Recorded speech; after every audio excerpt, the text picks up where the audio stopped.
पाकिस्तान के कराची शहर में रहने वाला ये लड़का आर्यन एक दिन बीमार हो गया और फिर बात सामने निकल करके आई कि ये बीमार नहीं, ये पजेस्ड है। जिसके बाद उसका इलाज खुद उसकी बहन वेनेसा ने किया और इस एग्जॉर्सिज्म की कीमत उसे कैसे चुकानी पड़ी, ये बात जानकर आपके पैरों तले जमीन खिसक जाएगी। ये कहानी सिर्फ एग्जॉर्सिज्म या पोजेशन तक सीमित नहीं है, बल्कि इस कहानी के अंदर वेनेसा के साथ जो कुछ भी हुआ वो सब कुछ जानने के बाद आपको ऐसा लगेगा कि कोई पिक्चर चल रही है। और मेरे पास आई हुई आज तक की इतनी सारी कहानियों में इसे मैं one of the best stories consider कर सकता हूं। तो चलिए दोस्तों, बढ़ते हैं हमारी आज की इस कहानी की ओर। वेनेसा का जन्म 1988 में एक ऐसी फैमिली में हुआ जो कभी मुस्लिम हुआ करते थे, लेकिन कुछ ही दशक पहले से इन लोगों ने क्रिश्चियनिटी को फॉलो करना शुरू कर दिया था।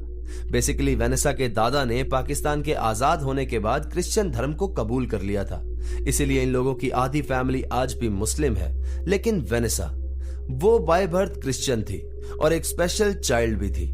स्पेशल इसलिए क्योंकि वो बचपन से ही कुछ स्पेशल पावर्स के साथ पैदा हुई थी, एक अलग ब्लेसिंग के साथ, जिसे शायद कोई नहीं जानता था। बचपन में जब वेनेसा 4-5 साल की थी तो एक बार रात को सोते हुए उसकी नींद खुली और वो बेड से नीचे उतर करके सामने वाली दीवार के पास चली गई, जो पता नहीं क्यों उसे अट्रैक्ट कर रही थी। वेनेसा ने जैसे ही उस दीवार पे हाथ रखा तो वेनेसा तुरंत बाहर वाले गार्डन में पहुंच गई, जैसे उसने दीवार के अंदर से ट्रेवल किया हो। थोड़ी देर बाद जब सबकी नींद खुली, सब वेनेसा को ढूंढने लगे तो सब बहुत ज्यादा घबरा गए क्योंकि वो घर में कहीं नहीं मिल रही थी। उसके बाद जब वो बाहर गार्डन में मिली तो सब इतने ज्यादा घबराए हुए थे, डरे हुए थे, क्योंकि घर के अंदर के गेट सारे बंद थे, हर जगह लॉक था, तो फिर वेनेसा बाहर कैसे जा सकती थी। ये बात बहुत ही ज्यादा अजीब थी, लेकिन किसी को ये बात समझ नहीं आ रही थी कि ये कैसे पॉसिबल है, तो उन्होंने इस बात को इग्नोर कर दिया। इसके बाद जब वेनेसा 5 साल की हुई तो इन लोगों ने ये घर छोड़कर एक दूसरा घर रेंट पे ले लिया और उस घर में इन लोगों ने करीब 10 साल बिताए। और इन 10 सालों के अंदर वेनेसा के साथ इस घर में इतने स्पिरिचुअल और पैरानॉर्मल एक्सपीरियंसेस हुए जो सुनकर विश्वास करना मुश्किल है। उसे ऐसे लगने लगा था जैसे नेगेटिव स्पिरिट्स उसकी तरफ अट्रैक्ट हो रही हैं। उसे कभी अजीब सी आवाजें सुनाई देती, कभी शैडोज दिखाई देते, तो कभी अनसीन प्रेजेंस का एहसास होता। बहुत बार उसके साथ ऐसा हुआ कि जब घर पर कोई भी नहीं होता था तो उसकी आंखों के सामने चीजें जमीन पर गिर जाती थी। कभी उसे ऐसा लगता था कि कोई छन्नी से या किसी मेटल की चीज से आवाज कर रहा है, और जब भी उसे ऐसा एहसास होता था वो कहीं दूर भाग जाती थी, बहुत ज्यादा डर जाती थी। धीरे धीरे वेनेसा बड़ी हो रही थी और इन सब चीजों से डील करने की जद्दोजहद में थी, लेकिन फिर समय के साथ साथ उसे विजन्स आने लगे। कभी उसे बहुत अच्छे विजन्स आते तो कभी बहुत ही भयानक चीजें दिखाई देती। वेनेसा के अकॉर्डिंग गुड विजन्स वो होते हैं जो गॉड की ब्लेसिंग के साथ आते हैं, जिससे आप कुछ सीख सकते हो, किसी की मदद कर सकते हो। लेकिन बुरे विजन्स वो होते हैं जो इविल एनर्जीज आपको दिखाती हैं, जिसमें कोई बुरी आत्मा किसी को परेशान कर रही हो, किसी को हार्म पहुंचा रही हो। स्टार्टिंग में ये सब कुछ कभी कभी होता था, लेकिन फिर धीरे धीरे ये सब कुछ बहुत ज्यादा बढ़ गया कि घबरा करके वेनेसा ने ये सब कुछ अपने पेरेंट्स को बताया और उसके पेरेंट्स ने यहाँ पर बहुत ही कैजुअली कहा कि कोई बात नहीं बेटा, डरने वाली कोई बात नहीं है, होता है कभी कभी। लेकिन अंदर ही अंदर उसके पेरेंट्स भी जानते थे कि यहाँ पर कुछ तो गड़बड़ है, या तो वेनेसा के साथ या फिर इस घर के साथ। अब एक दिन की बात है, जब वेनेसा 14 साल की थी तो उसके साथ एक बहुत ही डरावना इंसिडेंट हुआ। रात में वेनेसा आराम से अपने बेड पर सो रही थी कि अचानक से उसके बेड के नीचे से एक हाथ निकल करके बाहर आया और उसने वेनेसा को पकड़ लिया। वेनेसा यहाँ पर बहुत ज्यादा घबरा गई, अपने आप को छुड़ाने की कोशिश करने लगी तो उसी बेड के नीचे से एक एंटिटी निकल करके बाहर आई, जिसका पूरा बदन जला हुआ था और वो बहुत ही ज्यादा खौफनाक दिख रहा था। यहाँ पर वेनेसा झटपटाने लगी, किसी तरह से बेड से उतर करके भागने लगी और वो बाहर की तरफ भाग ही रही थी कि वो एंटिटी भी उसके पीछे पीछे आने लगी। यहाँ पर वेनेसा बाहर भाग रही थी, डरी हुई थी, लेकिन उसके अंदर से कोई आवाज नहीं निकल रही थी। जब भाग करके वेनेसा बाहर हॉल में पहुंची तो वो एंटिटी भी उसके पीछे पीछे आ गई और यहाँ पर वेनेसा को ऐसा लग रहा था कि वो एंटिटी उसे अपने साथ ले जाएगी, उसे मार डालेगी। जब उसे कोई भी रास्ता नजर नहीं आ रहा था तो वो अपने हाथ से हवा में क्रॉस का सिंबल बनाने लगी और अपने गॉड को याद करने लगी, जिससे उसके चारों ओर एक प्रोटेक्टिव शील्ड बन गई और वो एंटिटी इस शील्ड के अंदर एंटर नहीं कर पा रही थी। वो एंटिटी वेनेसा से थोड़ी दूर खड़ी होकर के उसे बहुत ही भयानक तरीके से देख रही थी और जब वो कुछ नहीं कर पाई तो वो बहुत गुस्से से चिल्लाई और बोली कि एक दिन मैं तुझे अपने साथ जरूर ले जाऊंगी, और फिर वहां से गायब हो गई। ये एंटिटी और इसका ये स्टेटमेंट कि एक दिन मैं तुझे साथ ले जाऊंगी, आगे आने वाली कहानी में ये इतनी ज्यादा तबाही मचाने वाला है कि आप सोच भी नहीं सकते। अचानक से वेनेसा की आंख खुली और वो अपने बेड पर पड़ी हुई थी। यानी कि ये सब कुछ वेनेसा अपने सपने में देख रही थी। उसकी धड़कनें बहुत ज्यादा तेज थी, वो बहुत ही ज्यादा डरी हुई थी और उसे सच में ऐसा लग रहा था कि अभी अभी वो उस एंटिटी से भाग करके अभी अपने बेड पर गिरी है। अगले दिन जब सुबह सुबह वेनेसा उठी तो वो तब भी डरी हुई थी और जाकर के उसने सब कुछ ये सबसे पहले अपने पेरेंट्स को बताया कि उसने इस तरह का सपना देखा। तो उसके पेरेंट्स उसे लेकर के एक प्रीस्ट के पास पहुंचे। जब प्रीस्ट को ये सब कुछ बताया गया तो उन्होंने कहा कि वेनेसा के अंदर एक स्पेशल ब्लेसिंग है। इविल स्पिरिट्स को ये ब्लेसिंग पसंद नहीं है और इसीलिए वेनेसा को ये सब कुछ फेस करना पड़ रहा है। यहाँ पर उसके लिए कुछ प्रेयर्स करवाई गई और प्रेयर करवाने के बाद ये एंटिटी दिखने वाला मामला नॉर्मल हो गया, लेकिन उसके विजन्स अभी भी रेगुलर थे। वेनेसा अब जानती थी कि उसके पास कुछ स्पेशल पावर्स हैं, ब्लेसिंग्स हैं, लेकिन उसे यूज कैसे करना है इसके बारे में उसे कुछ नहीं पता था। देखते ही देखते थोड़े समय बाद उसके विजन्स में फैमिली मेंबर्स और आसपास के मरे हुए लोग आने लगे और उसके विजन्स में आकर के वो लोग उसे मैसेज देते। जब भी किसी पूर्वज को या किसी फैमिली मेंबर को कोई मैसेज देना होता तो वो वेनेसा के सपने में आकर के, विजन में आकर के उसे देते और फिर वेनेसा उसे आगे बता देती। लेकिन इन सब विजन्स का आगे चल करके क्या कॉन्सिक्वेंसेस होने वाले थे ये वेनेसा सोच भी नहीं सकती थी। वक्त गुजरता गया और फिर जब वेनेसा 15 साल की हुई तो इन लोगों ने ये घर भी छोड़ दिया और एक नए घर में जाकर के शिफ्ट हो गए, जहां पर ये लोग 4 साल रहे। यहाँ पर सब कुछ एकदम नॉर्मल था, कुछ भी अलग नहीं हुआ। वही रोज वाला रूटीन, कुछ एक उसको विजन्स आते और वही नॉर्मल से एक्सपीरियंस होते रहते। लेकिन वेनेसा की एज के साथ उसकी ब्लेसिंग और ज्यादा स्ट्रॉन्गर होती जा रही थी। अब उसे चीजें ज्यादा डीपली महसूस होती थी। दर्द, एनर्जी, स्पिरिचुअल प्रेजेंस, ये सब कुछ उसे पहले से ज्यादा फील होता था। इसके बाद जब वेनेसा 19 साल की हुई तो इन लोगों ने फिर से अपना घर शिफ्ट कर लिया और इस बार वेनेसा ने खुद ने सब कुछ चेक किया। किचन, बेडरूम, लॉबी, हर जगह जाकर के देखा कि कहीं कोई नेगेटिव प्रेजेंस या कोई नेगेटिव एनर्जी तो नहीं है। इन लोगों को इस घर में रहते हुए अब 1 साल हो गया था कि वेनेसा के भाई की शादी फिक्स कर दी गई और यहीं से शुरू होने को था एक ऐसा खेल जो इस पूरी फैमिली के लिए एक नाइटमेयर बनने वाला था। इनके घर में सब लोग बहुत एक्साइटेड थे। रिलेटिव्स आए, पार्टी चली, सबने खूब एंजॉय किया और शादी बहुत अच्छे से हो गई। और फिर शादी होने के 2 दिन बाद ही वेनेसा के भाई और भाभी दोनों हनीमून पर भी चले गए। ये लोग पंजाब की एक ऐसी जगह पर गए थे जहां पर काफी हिल्स और फॉरेस्ट थे। वहां जाकर के ये लोग अपने बाकी रिश्तेदारों से भी मिले जो कि अभी भी मुस्लिम थे और फिर इन लोगों ने अपना हनीमून पीरियड कंप्लीट किया और वापस घर लौट आए। इनके घर आने के कुछ ही दिन बाद एक बहुत ही अजीब सी चीज हुई। रात के करीब 2-3 बजे के आसपास इनके घर के बाहर बहुत सारे कुत्ते भौंकने लगे। यहाँ पर सब लोग सो रहे थे और वेनेसा अकेली थी जो जाग रही थी और ये बार्किंग की आवाज सुनकर ही वो समझ गई थी कि ये कुत्ते यूं ही नॉर्मली नहीं भौंक रहे हैं। वो बेड से खड़ी हुई, उसने विंडो के पास जाकर के बाहर देखा तो 2-3 कुत्ते इनके घर के बाहर एक छोटी सी जगह की तरफ देखते हुए भौंक रहे थे जहां पर एक मोटर थी और उसके ऊपर एक कवर बना हुआ था।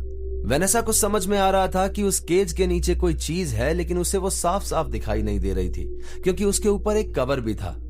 यहाँ पर वो बहुत ज्यादा घबराई हुई थी, डरी हुई खड़ी हुई थी कि अचानक से ये कुत्ते और ज्यादा डर गए और उन्होंने अपनी डायरेक्शन चेंज कर ली कि जो कोई भी चीज वहां से बाहर निकली थी वो अब गेट के सामने आ गई थी और कुत्ते गेट की तरफ देखकर ही बहुत ज्यादा डरे हुए भौंक रहे थे। वेनेसा भी यहाँ पर बहुत ही ज्यादा डर गई थी, उसका दिल जोर से धड़क रहा था और वो विंडो से साइड में हो गई। वो यहाँ पर खड़ी हुई बाहर देख ही रही थी कि अचानक से उसने गेट के नीचे देखा और नीचे उसे एक बहुत बड़ी ब्लैक शैडो दिखाई दी, एक बहुत ही इविल एंटिटी।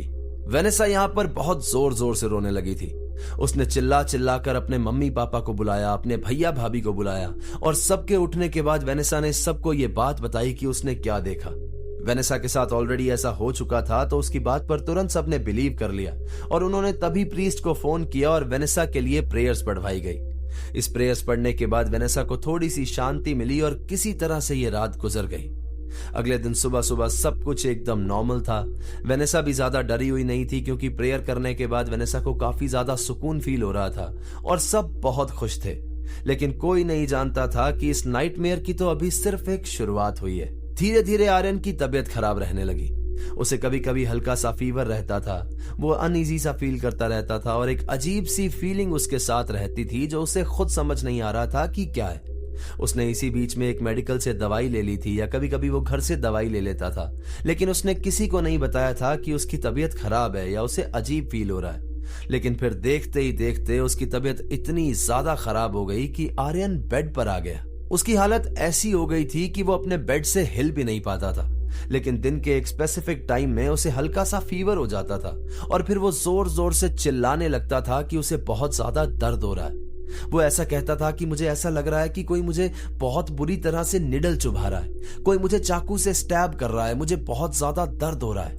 इन लोगों की फैमिली में बहुत सारे लोग ऐसे थे जो मेडिकल फील्ड से थे, तो इन लोगों ने आर्यन का हर एक पॉसिबल टेस्ट करवाया, टेम्परेरी मेडिसिन भी चलने लगी, लेकिन कोई भी चीज काम नहीं कर रही थी। इन लोगों ने बहुत सारे हॉस्पिटल्स बदले, दवाइयां बदली, लेकिन कुछ समझ में नहीं आ रहा था। देखते ही देखते इन लोगों की आंखों के सामने आर्यन को कोई चीज अंदर से खा रही थी, उसे खत्म कर रही थी। अब सबने बोल दिया था कि कुछ नहीं हो सकता, इसका कोई ट्रीटमेंट नहीं मिल रहा। तो इन लोगों ने प्लान किया कि ये लोग आर्यन के ऊपर प्रीस्ट से प्रे करवाएंगे। हालांकि प्रे तो ये पहले भी करवा रहे थे, लेकिन डायरेक्ट आर्यन के ऊपर नहीं। बस ये प्रीस्ट को कह देते थे, रिक्वेस्ट कर देते थे कि प्लीज आप इसके लिए प्रे कर देना, चर्च में कुछ कैंडल्स जला देना।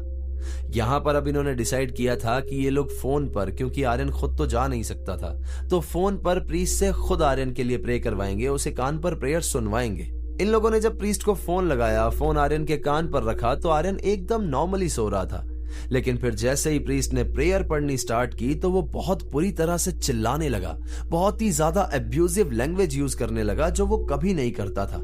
यहाँ पर उसकी आंखों में एक गुस्सा था, वो प्रेयर सुनकर बुरी तरह से छटपटा रहा था और वो किसी तरह से फोन को दूर फेंकने की कोशिश कर रहा था। यहीं पर सबको समझ में आया कि आर्यन के साथ जो कुछ भी हो रहा है वो कोई बीमारी नहीं है, बल्कि वो कोई इविल एंटिटी है जो उसको पजेस कर चुकी है और उसे अंदर से खाए जा रही है। जैसे ही ये बात परिवार में और लोगों में फैली तो सब लोग अपने अपने सजेशंस देने लगे। कोई कह रहा था कि बाबा से मिल लो, कोई कह रहा था तांत्रिक से मिल लो, लेकिन वेनेसा ने इन सब की बात सुनकर उन्हें साफ साफ मना कर दिया और कहा कि हम ऐसा कुछ भी नहीं करेंगे, क्योंकि वेनेसा और उसकी फैमिली को अपनी प्रेयर्स पर, अपने गॉड पर, अपने धर्म की पढ़ाई पर बहुत ज्यादा भरोसा था। इन लोगों के परिवार में वैसे भी वेनेसा की बात बहुत ज्यादा सुनी जाती थी, क्योंकि सबको पता था कि वो ब्लेस्ड है। इनके प्रीस्ट ने इन्हें बता भी दिया था कि आर्यन के ऊपर कोई ब्लैक मैजिक हुआ है जब वो अपने हनीमून पर गया था, और जिसने भी ये किया है वो इंसान इसे मारना चाहता है। इसी बीच में ये लोग अपनी प्रेयर्स करते रहे, उसे दवाई देते रहे कि अचानक से 2 दिन के बाद आर्यन की तबीयत बहुत ही ज्यादा खराब हो गई। वो बुरी तरह से चिल्लाने लगा, छटपटाने लगा, और देखते ही देखते सिचुएशन इतनी ज्यादा बिगड़ गई कि इमरजेंसी में एम्बुलेंस बुला करके उसे हॉस्पिटल ले जाना पड़ा। हालात इतने ज्यादा खराब हो गए थे कि खुद वेनेसा का यह कहना है कि हमें लग रहा था कि सब खत्म होने वाला है। जब वहां पर पहुंचने के बाद डॉक्टर्स ने आर्यन की पल्स चेक की, उसकी सिचुएशन देखी, तो डॉक्टर्स के चेहरे पर भी साफ साफ दिख रहा था कि सिचुएशन बहुत ज्यादा क्रिटिकल है। उन लोगों ने आर्यन को एडमिट तो कर लिया था, लेकिन साथ ही साथ जवाब भी दे दिया था कि अब इसे ऊपर वाला ही बचा सकता है। ये सुनने के बाद उसकी पूरी फैमिली टूट गई थी। वेनेसा भी बहुत ज्यादा दुखी हो गई थी और यहीं पर वेनेसा ने डिसाइड किया कि वो अपने गॉड से हेल्प मांगेगी, उनके लिए फास्ट रखेगी, क्योंकि फास्ट के दौरान वैसे भी स्पिरिचुअल स्ट्रेंथ बहुत ज्यादा बढ़ जाती है। इन 2 दिनों में वेनेसा ने अपनी ब्लेसिंग को रिकॉल किया। अपनी पूरी पावर के साथ उसने अपने ब्रदर के रूम में प्रेयर्स की, अपने पूरे घर में प्रेयर्स की, और तभी उसे एक विजन मिला कि उसे हॉस्पिटल जाना होगा और वहां जाकर के प्रेयर्स करनी होंगी। फाइनली वेनेसा हॉस्पिटल पहुंची, अपने भाई का और अपनी जिंदगी का पहला एक्सॉर्सिज्म करने। जब ये लोग हॉस्पिटल पहुंचे तो इन्होंने जाकर के स्टाफ से रिक्वेस्ट की कि हमें आज रात को अपने भाई के रूम में रुकना है, लेकिन उन लोगों ने साफ साफ मना कर दिया कि पेशेंट के साथ कोई नहीं रुक सकता। इसके बाद इन लोगों ने किसी तरह से सीनियर से बात करवाई, उनकी रिक्वेस्ट करी और किसी तरह से ये लोग मान गए। रात में करीब 2 बजे के आसपास जब वो प्रेयर स्टार्ट करने वाली थी तो वेनेसा ने रियलाइज किया कि वो बाइबल लाना तो भूल ही गई है। उसने अपनी बहन को कॉल किया और उससे कहा कि बाइबल के अंदर जितने भी एक्सॉर्सिज्म वाले वर्स हैं वो मुझे टेक्स्ट मैसेज कर दो। उसके बाद उसने ये सारे वर्स, ये सारी प्रेयर्स एक कागज पर लिख ली और फिर उस कागज को अपने भाई के पिलो के नीचे रख दिया और वहां पर प्रेयर स्टार्ट कर दी। वेनेसा ने बताया कि जब वो ये सब कुछ कर रही थी तो वहां पर एकदम शांति थी। उसकी मदर सामने सोफा पर लेटी हुई थी और उसके भाई के स्ट्रेचर के पास में ही एक नीचे मैट्रेस पड़ा हुआ था। जब वेनेसा ने यहाँ पर अपनी प्रेयर स्टार्ट की तो प्रेयर स्टार्ट करते ही उसके ऊपर इविल एंटिटीज ने अटैक करना शुरू कर दिया। वैसा नहीं जैसा मूवीज में होता है, वैसा जैसा रियल लाइफ में होता है। वो एंटिटीज उसको किसी तरह से डरा करके ये प्रेयर्स बंद करवाना चाहती थी। उसके बाद वहां पर बहुत जोर से हवाएं चलने लगी। बार बार उसे ऐसा महसूस हो रहा था कि उसके आसपास, उसके चारों तरफ कोई घूम रहा है। उसके बाद उसे अपने पास, एकदम पास में किसी का प्रेजेंस भी फील होने लगा, लेकिन वेनेसा नहीं रुकी और किसी तरह से सुबह 4 बजे तक वो ये प्रेयर्स करती रही। सुबह 4 बजते बजते वेनेसा इतनी ज्यादा एग्जॉस्ट हो गई थी कि वो वहीं पर नीचे पड़े हुए मैट्रेस पर गिर गई। और अगले दिन वो हुआ जो किसी ने सोचा भी नहीं था। अगले दिन जब वेनेसा की नींद खुली तो उसने देखा कि उसका भाई हॉस्पिटल वाले बेड पर नहीं है। वो बहुत ही ज्यादा घबरा कर उठी, आसपास देखने लगी तो उसकी नजर बाहर की विंडो पर पड़ी। तो उसने कई महीनों के बाद पहली बार अपने भाई को अपनी भाभी के साथ हंसते खेलते बाहर पार्क में देखा। और फिर इसके कुछ एक हफ्ते बाद वो एकदम नॉर्मल हो गया जैसे वो पहले था। लेकिन कहानी यहीं पर खत्म नहीं होती। एक तो पहले ही एविल एंटिटीज को वेनेसा से बहुत ज्यादा प्रॉब्लम थी। वो कई बार उसे नुकसान पहुंचाने की कोशिश कर चुके थे और इस एक्सॉर्सिज्म के बाद तो उसने बहुत ही बड़ी मुसीबत मोल ले ली थी। कैसे, वो अभी आगे की कहानी में आपको पता लगेगा। इस एक्सॉर्सिज्म के बाद आर्यन एकदम ठीक हो गया था और इनके घर का माहौल भी बहुत ज्यादा खुशनुमा था। अगले ही साल वेनेसा की बहन की भी शादी हो गई थी और सब कुछ एकदम ठीक चल रहा था। अब आपको मालूम होगा कि क्रिश्चियंस के अंदर एक कॉन्सेप्ट होता है वाटर बैप्टिज्म का, जहां पर ये लोग जीसस क्राइस्ट को साक्षी मान करके अपनी एक नई जिंदगी की शुरुआत करते हैं, अपने स्पिरिचुअल पाथ को बताते हैं कि हम इस धर्म को फॉलो करते हैं या फिर हम इस इंटेंशन के साथ अपनी स्पिरिचुअल एनर्जी को बढ़ाना चाहते हैं और उसे एक्नॉलेज करते हैं। एक तो ये तब होता है जब बच्चा पैदा होता है उसके कुछ साल के बाद, और एक तब होता है जब कोई भी इंसान बालिग हो जाता है। जब वेनेसा 19 साल की हुई तो उसने अपना वाटर बैप्टिज्म किया और उसके बाद तो मानो कि उसके विजन्स रोज के हो गए। हर रोज कोई ना कोई आत्मा उसके सपने में आती, उसके परिवार के लिए वो कोई मैसेज देती और आगे जाकर के वेनेसा उसे कन्वे कर देती। लेकिन फिर उसके सपने में, उसके विजन में जो आने वाला था वो कोई और नहीं बल्कि खुद शैतान, या कहूं कि लूसीफर था। एक दिन वेनेसा को विजन आता है कि वो अपने हॉल में बैठी हुई है और उसके घर में एक बहुत ही खूबसूरत इंसान आता है। वेनेसा उसे देखते ही पागल हो जाती है। ये सोचने लगती है कि अगर मैं शादी करूंगी तो सिर्फ इसी इंसान से, कि तभी वो खूबसूरत इंसान उससे कहता है कि मैं तुमसे बहस करने आया हूं, तुम्हें तुम्हारे धर्म की बहुत ज्यादा नॉलेज है ना, मैं तुमसे उसी के बारे में बात करने आया हूं। इसी दौरान उसे एक स्पिरिचुअल आवाज भी सुनाई देती है कि ये कोई और नहीं बल्कि ये खुद शैतान है, लूसीफर है, तुम इससे कोई भी बात मत करना। यहां पर वो बहुत ज्यादा घबरा जाती है और इस कमरे से भागने ही वाली होती है कि अचानक से वो इंसान खूबसूरत से एक बहुत ही डरावना इंसान बन जाता है। और ये वही इंसान होता है जो वेनेसा के बचपन में उसके बेड के नीचे से निकला था, वो जिसका बदन पूरी तरह से जला हुआ था। वेनेसा यहां पर बहुत बुरी तरह से डर जाती है। वो बाहर भागती है और किसी तरह से उससे जान बचा करके अपने कमरे में आती है तो देखती है कि वेनेसा का खुद का शरीर तो वहीं पर पड़ा हुआ है, यानी वो वहीं पर लेटी हुई है और उसकी सोल वहां पर खड़े होकर के उसे देख रही है। वेनेसा जाकर के अपनी सोल और अपने शरीर को जैसे ही मिलाती है, जैसे ही वहां पर लेटती है तो वेनेसा की नींद खुल जाती है। वेनेसा ने उठते ही अपने स्पिरिचुअल फादर को कॉल किया, उनसे सब कुछ बताया, अपना सपना एक्सप्लेन किया और इसके कुछ ही देर के बाद उसके स्पिरिचुअल फादर घर पर आए और घर पर कुछ प्रेयर्स वगैरह करने लगे और फिर उससे कहने लगे कि तुम्हें बहुत ही ज्यादा केयरफुल रहने की जरूरत है। इसके बाद जब उन्होंने प्रेयर्स कर दी थी तो सब कुछ इसके घर में नॉर्मल हो गया। उसे एंटिटी और विजन्स वगैरह ऐसे दिखने बंद हो गए और इसके करीब 1.5 महीने के बाद वेनेसा के लिए फिर से एक लड़के का रिश्ता आया। यह लड़का भी बहुत ही ज्यादा खूबसूरत था और वेनेसा इसको देखकर भी यही सोचने लगी थी कि फाइनली मैं इसी लड़के से शादी करूंगी, और उसने तुरंत हाँ कर दिया था। शादी के 1.5 साल तक यहां पर कुछ भी नहीं हुआ। वेनेसा बहुत ज्यादा खुश रही, अपने हस्बैंड के साथ हंसती खेलती रही और फिर 1.5 साल के बाद वेनेसा प्रेग्नेंट हुई। लेकिन ये प्रेगनेंसी के 9 महीने उसके लिए इतने ज्यादा खौफनाक होंगे वो कभी सोच भी नहीं सकती थी। प्रेगनेंसी के स्टार्टिंग के डेज से ही वो पुराने खौफ, पुरानी एंटिटीज, पुरानी चीजों के लिए फिर से वल्नरेबल हो गई थी। एक दिन की बात है जब वेनेसा अपने हस्बैंड के साथ बाइक राइड पर गई हुई थी। वो सारा दिन हंस खेल के फन करके जब शाम को घर वापस आए तो आराम से सोने के लिए चले गए। उसी रात वेनेसा को एक विजन आया। एक औरत है जिसका चेहरा मगरमच्छ के जैसा है और उसके बड़े बड़े दांत हैं। वो वहां पर खड़ी हुई वेनेसा को देख रही होती है और फिर धीरे धीरे उसके पास आती है और फिर अपने बड़े दांतों से उसके पेट को चबाने लगती है, यानी उसके बच्चे को खाने की कोशिश करने लगती है। यहाँ पर वेनेसा बहुत बुरी तरह से रो रही होती है और वो सिर्फ हेल्प मांग रही होती है। अब वेनेसा के जो इन लॉज थे वो बिल्कुल स्पिरिचुअल नहीं थे। जब भी वेनेसा कोई ऐसी बात करती थी, कोई विजन के बारे में बताती थी, तो वो कभी भी उसका विश्वास नहीं करते थे और इस बात को सिर्फ हंस करके टाल देते थे।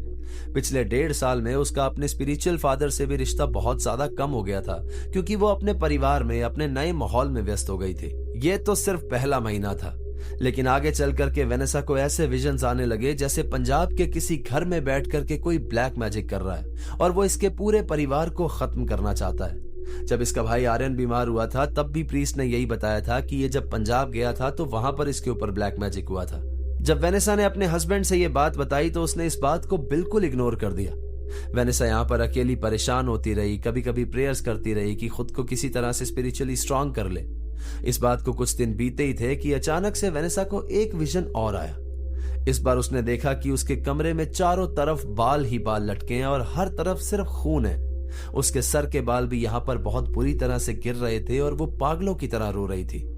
जब यह विजन खत्म हुआ, जब उसकी नींद खुली, तो वेनेसा बहुत ज्यादा डर गई थी। उसने इस बार अपने स्पिरिचुअल फादर को कॉल किया और उन्हें सब कुछ बताया, तो सामने से उन्होंने भी कहा कि यह सब कुछ उसी ब्लैक मैजिक की वजह से हो रहा है। तुम्हें किसी तरह से अपने आप को स्पिरिचुअली स्ट्रांग करना होगा, क्योंकि शादी के 1.5 साल में तुम बहुत ज्यादा वीक हो गई हो, तुम्हारी प्रेयर्स बहुत ज्यादा कम हो गई हैं। वेनेसा बहुत ज्यादा प्रेयर करने लगी, खुद को स्ट्रांग रखने लगी, और फिर जब वो स्ट्रांग हो गई, वो एंटिटीज इसका कुछ नहीं कर पा रही थी, तो उन एंटिटीज ने उसके आसपास की चीजों को खराब करना शुरू किया। वेनेसा का हस्बैंड, जो उसे इतना ज्यादा प्यार करता था, उसने अचानक से बहुत ही ज्यादा टॉक्सिक बिहेव करना शुरू कर दिया। वो बहुत ही ज्यादा गुस्सा करता, छोटी छोटी बात पर लड़ता। उसने वेनेसा की केयर करनी बंद कर दी थी। ये सब कुछ हो ही रहा था कि इसी बीच में उसके हस्बैंड ने नशा करना चालू कर दिया था, अपना काम छोड़ दिया था, और ये लोग फाइनेंशियली भी बहुत बुरी तरह से टूट गए थे। प्रेगनेंसी का 6वां महीना आते आते सिचुएशन यहां तक बिगड़ गई थी कि उसका हस्बैंड उससे कहने लगा था कि मैं तुझे डाइवोर्स दे दूंगा, मैं किसी और से शादी कर लूंगा। वेनेसा ने अपने पिछले परिवार में कभी भी ऐसा नहीं देखा था कि कोई बहुत ज्यादा नशा करता हो, कोई डाइवोर्स की बातें कर रहा हो, तो वो बहुत ज्यादा परेशान थी कि सिर्फ उसके साथ ही ऐसा क्यों हो रहा है, और इसी के चलते वो बहुत ज्यादा रोती भी थी। किसी तरह से समय बीता और अब वेनेसा की प्रेगनेंसी को जब 15 दिन रह गए थे, तो वेनेसा ने फाइनली डिसाइड किया कि वो रहने के लिए अपनी मदर के घर चली जाएगी, क्योंकि यहाँ पर उसके हस्बैंड को इस ब्लैक मैजिक ने बहुत बुरी तरह से मैनिपुलेट कर लिया था, जिसके चलते वो बहुत ज्यादा लड़ता था, घर में बहुत ज्यादा कलेश था। इसके बाद वेनेसा फाइनली अपनी प्रेगनेंसी के बाकी के दिन बिताने के लिए अपने खुद के घर पर आ गई। लेकिन वेनेसा तो अपने इन लॉज के घर से निकल गई थी, पर उसके साथ साथ ही वहां की कुछ नेगेटिविटी भी उसके साथ आ गई थी। जब वेनेसा पहले दिन अपने घर पर पहुंची और अपने कमरे में सो रही थी, तो उसी दिन उसे एक विजन आया। उसने देखा कि वो और उसका हस्बैंड इनके इन लॉज के घर में जो इनका रूम है वहां पर सो रहे हैं, और इसके हस्बैंड की साइड में नीचे एक अजीब सी एंटिटी है जो बार बार ऊपर नीचे हो रही है। जब वो एंटिटी बेड के नीचे से बाहर निकल करके आई, तो ये वही शैतान था जिसका पूरा बदन जला हुआ था, जो बचपन से इसको हॉन्ट कर रहा था। जैसे ही वो एंटिटी बाहर निकल करके आई, तो उसने वेनेसा को देखते हुए कहा कि मैंने तुझे कहा था कि एक दिन मैं तुझे अपने साथ ले जाऊंगा। मैं तुझे तो अपने साथ नहीं ले जा पाया, लेकिन अब मैं तेरे बच्चे को खाने आया हूं। यहां पर वेनेसा बहुत ज्यादा घबरा गई और इस विजन में वो उस शैतान से कहने लगी कि मैं ऐसा हरगिज नहीं होने दूंगी, मेरे बच्चे को मैं कुछ भी नहीं होने दूंगी। वेनेसा की जब नींद खुली तो वो बहुत ज्यादा घबराई हुई थी, उसे सिर्फ रोना आ रहा था। यहां पर उसकी तबीयत इतनी ज्यादा खराब थी कि उसे समझ में ही नहीं आ रहा था कि वो किससे जाकर के बात करे या किससे ये सब कुछ बताए। वेनेसा बहुत बुरी तरह से रोने लगी, हाथ जोड़कर भगवान से प्रेयर करने लगी और अपने होने वाले बच्चे की और खुद की सलामती की दुआ करने लगी। इस समय तक उसकी प्रेगनेंसी को 15 दिन पड़े थे, लेकिन इस विजन के 2 दिन बाद ही अचानक से वेनेसा को लेबर पेन स्टार्ट हो गया और उसे इमरजेंसी में हॉस्पिटल ले जाया गया।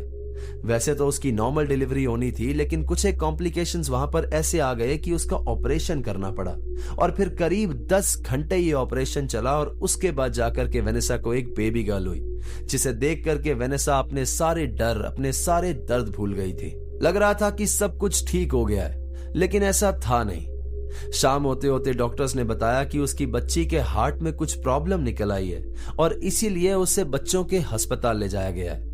3 दिन तक उस बच्ची का इलाज चलता रहा, और इसी बीच में उसका हस्बैंड भी उससे मिलने आया। तीसरे दिन की बात है, जब उसका हस्बैंड सामने सोफा पर सो रहा था, तो अचानक से वेनेसा को एक विजन आया। उसे लगा कि उसके और उसके हस्बैंड के बीच में एक बहुत बड़ी सी काली शैडो खड़ी है, और वो वेनेसा को यूं ऊपर से देखते हुए हंस रही है। वो कहने लगा कि मैं तुझे इतना दर्द दूंगा कि तू मरेगी नहीं, लेकिन तू दुआ करेगी कि काश मैं मर जाऊं। और फिर इसके बाद वो शैडो वहां से गायब हो गई।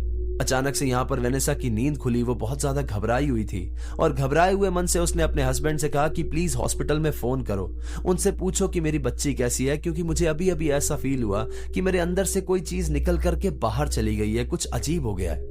जब इन्होंने उस हॉस्पिटल में फोन किया, उनसे पूछा कि बच्ची की तबीयत कैसी है, तो इसके करीब 1 घंटे के बाद उन हॉस्पिटल वालों का वापस फोन आया और उन्होंने बताया कि बच्ची के हार्ट में कुछ दिक्कत हो गई थी, जिसके चलते उसकी डेथ हो गई है। और इस तरह से वो शैतान कभी वेनेसा को तो नहीं ले जा पाया, लेकिन उसकी बच्ची को जरूर खा गया। वेनेसा यहां पर बुरी तरह से टूट गई। वो खुद को इस सिचुएशन से संभाल ही रही थी कि यहीं पर उसके हस्बैंड ने भी कह दिया था कि अब मैं तुझे डाइवोर्स दूंगा। लेकिन वेनेसा इतनी बुरी तरह से टूट चुकी थी, इतनी ज्यादा चीजें देख चुकी थी कि उसने अपने हस्बैंड से कहा कि ठीक है, आपका जो मन करता है आप वो करिए, आप अगर मुझे डाइवोर्स देना चाहते हैं तो ठीक है, आप मुझे डाइवोर्स दे दीजिए। ये सब कुछ होने के करीब 30 दिन तक वेनेसा पूरी तरह से अपने गॉड को याद करती रही, उनकी प्रेयर्स करती रही। और इसी 30 दिन के अंदर अंदर उसने खुद को मेंटली फिजिकली इतना ज्यादा फिट कर लिया कि कोई बिलीव ही नहीं करता था कि वेनेसा के साथ ये सब कुछ हुआ है। वेनेसा की एक लाइफ यहां पर खत्म हो गई थी, लेकिन एक उनकी स्पिरिचुअल लाइफ थी जो अभी स्टार्ट हुई थी। इसके 3 महीने के बाद वेनेसा ने फाइनली पाकिस्तान छोड़ दिया और वो दुबई शिफ्ट हो गई। और फिर उनका कनेक्शन अपने गॉड से इतना ज्यादा स्ट्रांग हो गया कि वो धीरे धीरे बहुत ज्यादा सक्सेसफुल हो गई। अपनी लाइफ में उन्होंने बहुत कुछ अचीव कर लिया। उनके परिवार वाले आज भी उनकी मिसाल देते हैं कि अगर कोई लड़की इतना सारा दर्द, ये सब कुछ सहन करने के बाद भी जिंदा है तो वो वेनेसा है, उसमें बहुत ज्यादा हिम्मत है। हालांकि वेनेसा का आप सबके लिए मैसेज यही है कि आप जिसे भी पूछते हैं, अपने अल्लाह, गॉड, राम, वाहेगुरु, अपने भगवान से अपना स्पिरिचुअल कनेक्शन स्ट्रांग रखें, क्योंकि वही हैं जो आपके लिए वो सब कुछ करेंगे जो आपका कोई अपना नहीं करेगा। तो ये थी आज की कहानी दोस्तों। कहानी आपको कैसे लगी मुझे कमेंट करके जरूर बताइएगा, और अगर आपको वीडियो पसंद आई है तो इसे लाइक कर दें, हाइप कर दें और अपने कमजोर दिल वाले दोस्तों के साथ शेयर कर दें। चैनल अगर अभी तक सब्सक्राइब नहीं किया है तो इसे सब्सक्राइब कर लो, वहां पर एक बेल आइकन होगा, उसे प्रेस कर देना, ताकि आगे आने वाले समय में मैं जो रियल लाइफ इंसिडेंट्स पर कहानियां लेकर के आऊंगा वो सबसे पहले आप तक पहुंचती रहे। अगर आपके पास भी ऐसी कोई कहानी है जो किसी सच्ची घटना पर आधारित है तो नीचे दिए गए जीमेल एड्रेस और इंस्टा आईडी पर आप उसे हमारे साथ शेयर कर सकते हैं। दोस्तों, जिस तरह से आप हमारे यूट्यूब को प्यार दे रहे हैं उसी तरह से हमारे इंस्टा, फेसबुक और स्पॉटिफाई को भी प्यार दिखाते रहिए। मैं आपका हमेशा शुक्रगुजार हूं। तो चलिए दोस्तों, अपना ख्याल रखिए, खुश रहिए, हंसते खेलते रहिए। मिलते हैं अगली बार ऐसी ही किसी खौफनाक कहानी के साथ। सायोनारा। हर हर महादेव।